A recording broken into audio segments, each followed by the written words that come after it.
I grew up in Arkansas primarily. Began playing football when I was in junior high. My senior year, we moved to a little town called Desart, where I became first-string quarterback. I went to Ouachita Baptist University, where my dad went. I had a good career at Ouachita, and the Dallas Cowboys came to me and offered me a free agent contract, which I agreed to go and go to Thousand Oaks, California, and try out for the Dallas Cowboys there. One of the most exciting moments was Tom Landry announcing me as the starting free safety for the Dallas Cowboys. Well, first of all, that meant that I made the team, but then I was a starter. Well, then I found out that my National Guard unit had been called up, and I had to go to Fort Polk, Louisiana for basic training. Gil Brandt talked to the general of the 4th Army and allowed me to come in on the weekends and play on the games. So I would fly out of Fort Polk, Louisiana, back into Dallas on Fridays. During the week I was a platoon leader, and then I would play the games on Sunday and fly back to Fort Polk, put on my Army helmet and stay there during the week and fly back next week. I was very fortunate to come back the next year and get my starting position back and stay there for 9 more years. I'm so glad to have had a coach like Gene Stallings. He has meant the world to me, not only in football, but he's been a mentor to me in life. And I'm so honored that he would become a part of this program tonight. Charlie Waters is not only a good friend, he was such a great teammate. We together schemed so much, fought so much, and played hard together and always tried to beat one another at being a better player, and which made us both better players. Cliff really changed the defensive strategy as far as the safeties were concerned. He was a weak safety. The stories when Cliff hit the first time, it was his whole body. I mean, I don't know how he just didn't get hurt all the time. So all of a sudden we realized that's the way he's going to play. So the first time I saw him hit somebody, it was quite a scene. That's why he was on the all-decade team, and he should be in the Pro Football Hall of Fame. Cliff and I routinely do a shuffleboard game at my home. It's a lot of fun, it's friends, it's very social. And Cliff's good, he's really good. And I would say at this stage in his life, he's a much better shuffleboard player than a football player.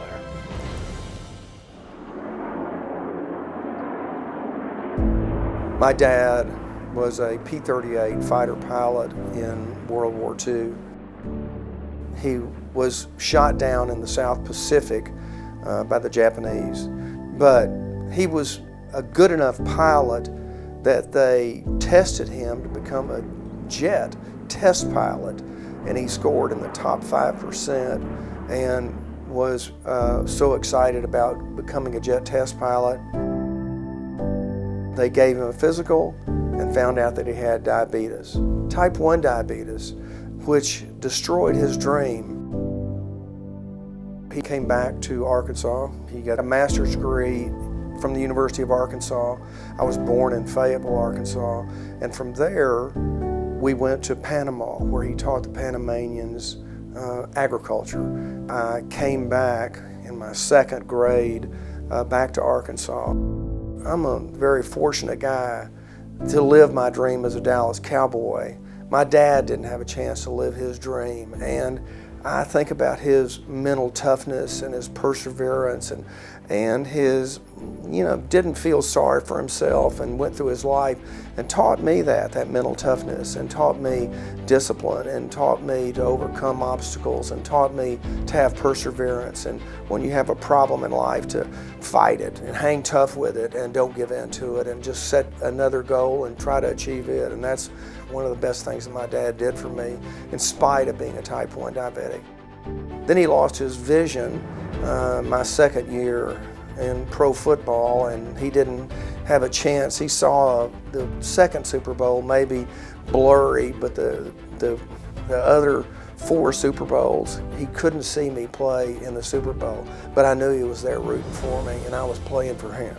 My father was a diabetic, and the Juvenile Diabetes Research Foundation is made so much progress with research in helping diabetics. It's really, it's amazing. My dad would have lived a lot longer.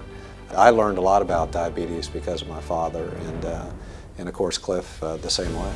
One of the reasons I work with JDRF is because of my father. I mean, that's the major reason that I work with him, and it's so encouraging to me to know that 30 years ago there was a 50% chance of blindness. Today that's been reduced to 5%. So encouraging me to see progress that we're making in JDRF and type 1 diabetes and the complications that exist with it. I want to see diabetes beaten. I want to win, and I want to make sure that I'm part of that. And I want to make sure that I do everything that I can to win this battle against type 1 diabetes. JDRF has a special place in my heart. I enjoy the commitment that JDRF and all the management, the volunteers, the board of directors, everyone that's involved in it has such a passion for beating diabetes, finding a cure for it, minimizing complications for it. And it brings me special pleasure to bring my buddies back in my golf tournament and have a reunion. We all have a great time getting together. We enjoy the socialization. It's a great, not only fun event, but it's something that's doing something good for juvenile diabetes and overcoming it. Cliff, thank you for inviting me out here. It's a pleasure to join you and all your other friends to help support JDRF. Thank you, Cliff, for all the work that you've done with JDRF. Hey Cliff, thanks for all you do for lending your celebrity status to such a great cause, and keep on going on, my friend. Coca-Cola has a long, rich history, a proud partnership with JDRF. We want to be a part of that mission to help find a cure for diabetes. Clifford, I'm so proud to be here. This is my 21st year here. Thank you so much for inviting me every year, and thank you more for being my friend.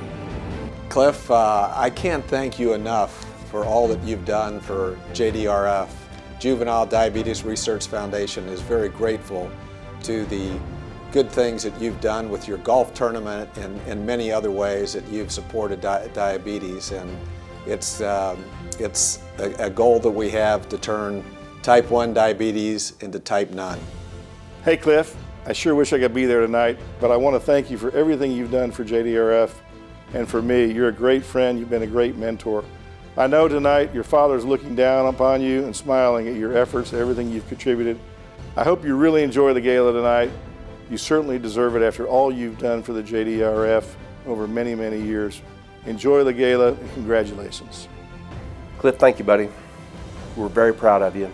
Welcome to the Hall of Fame and something else. You've achieved so much, and what you do for JDRF is so important. I look forward to spending the rest of the evening with you.